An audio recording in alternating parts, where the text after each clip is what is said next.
Brian, did you practice this week? I could still hear these words strategically asked by my music teacher. Most of the time it was a confident, yeah, I practiced, but there certainly were those weeks when I didn't quite do what was needed to prepare for the music lesson that week. It was not a challenge for my music teacher to know when I was prepared versus when I had not quite practiced enough. Thankfully, my teacher was persistent and knew that someday all the practicing would pay off.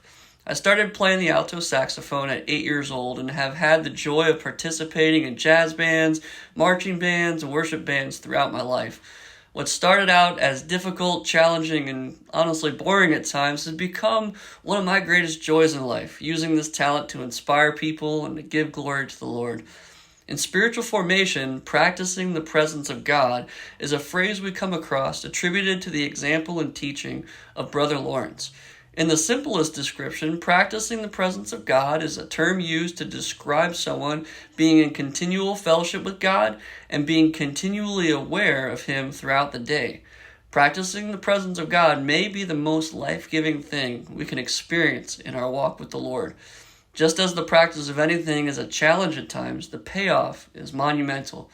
For 2025, I encourage you to develop new grace-filled habits that draw you closer to God and His vision for your life. Enjoy God, trust in His Word, and may God become the great longing of our souls.